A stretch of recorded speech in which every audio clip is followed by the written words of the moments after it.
আসসালামু আলাইকুম, কেমন আছেন আপনারা সবাই? নিশ্চয়ই অনেক ভালো আছেন। সোনিয়া নিউ ব্লগে আজকে নতুন পর্বে আপনাদের সবাইকে ওয়েলকাম করছি। আমার আজকের রেসিপি হচ্ছে নুডলস, আর ঘরে থাকা কিছু উপকরণ দিয়ে ভীষণ মজার এই নুডলস রান্নার রেসিপি। আপনারা খুব সহজে এটা যখন ইচ্ছে তখন বানিয়ে ফেলতে পারেন, আর একবার খেলে বারবার খেতে ইচ্ছে করবে। যাকে এই নুডলস আপনি বানিয়ে খাওয়াবেন সে কিন্তু খুবই পছন্দ করবে। আশা করছি আমার আজকের রেসিপিটি অনেক ভালো লাগবে আপনাদের সবার কাছে। চলুন তাহলে দেখে নিই আজকের মজার এই নুডলস রেসিপি। নিয়মিত ভিডিও পেতে চ্যানেলটি সাবস্ক্রাইব করুন, সবার আগে নোটিফিকেশন পেতে বেল আইকনটি ক্লিক করুন।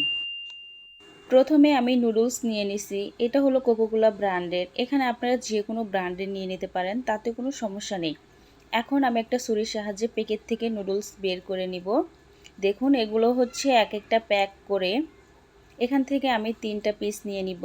এখানে কিছুটা মশলাও দিয়ে দিছে কোম্পানি, তাই এখান থেকে আমি মশলাটাও বের করে নিচ্ছি। এখন যে স্টিকার ওইটা আমি ছাড়িয়ে নিব।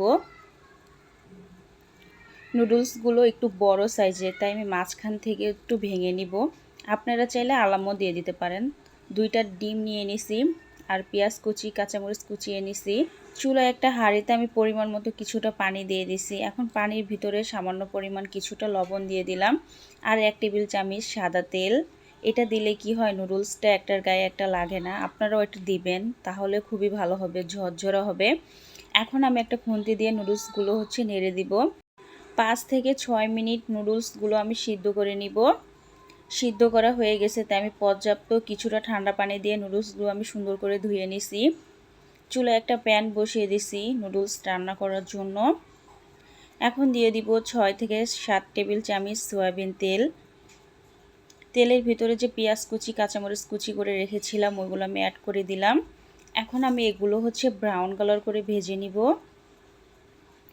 আপনারা চাইলে এখানে সবজিটা ইউজ করতে পারেন, তাতে কোনো সমস্যা নেই। আর যে 2টা ডিম আমি ভেঙে রাখছিলাম ওইটাও আমি অ্যাড করে দিলাম। এখন ডিম আর পেঁয়াজ এগুলো আমি সুন্দর করে ভেজে নিব। আমি এখানে কিছুটা টমেটো সস আর হাফ টেবিল চামচ স্পুন পরিমাণ সয়া সস রাখছিলাম, ওইটা আমি অ্যাড করে দিলাম।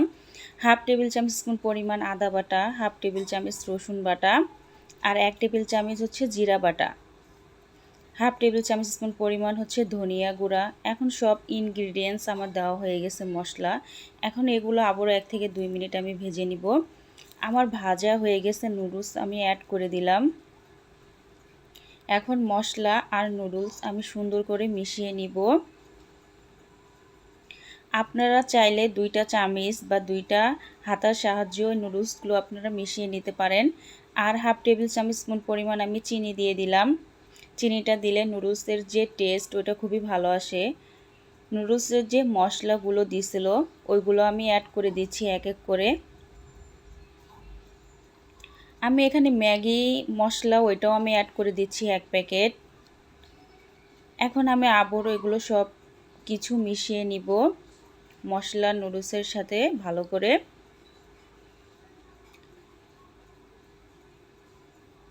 দেখুন আমার নুডলস রান্না করা হয়ে গেছে, এখন আমি পরিবেশন করব। আমি সুন্দর করে পরিবেশন করে নিয়েছি একটা প্লেটের ভিতরে। আপনারা এভাবে বাসায় ট্রাই করবেন, দেখবেন অবশ্যই ভালো লাগবে। আমি খুবই সিম্পলভাবে ঘরে থাকা অল্প উপকরণে দেখিয়েছি আপনাদের। ভিডিও দেখতে দেখতে কোনো অংশ যদি আপনাদের কাছে একটুখানিও ভালো লাগে তাহলে প্লিজ একটা লাইক দিবেন। আর যারা এতক্ষণ ধরে আমার পাশে থেকে ভিডিওটি দেখতেছেন তাদেরকে অসংখ্য ধন্যবাদ। এখন আমি এখান থেকে কিছুটা নুডলস একটা পিরিজে আমি নিয়ে নিব খাওয়ার জন্য। এভাবে যদি আপনারা বাসায় রান্না করেন দেখবেন ফ্যামিলি সবাই খুবই পছন্দ করবে। আর এটা খেতে কিন্তু খুবই সুস্বাদু, যেহেতু ঘরের রান্নাটা খুবই স্বাস্থ্যকর।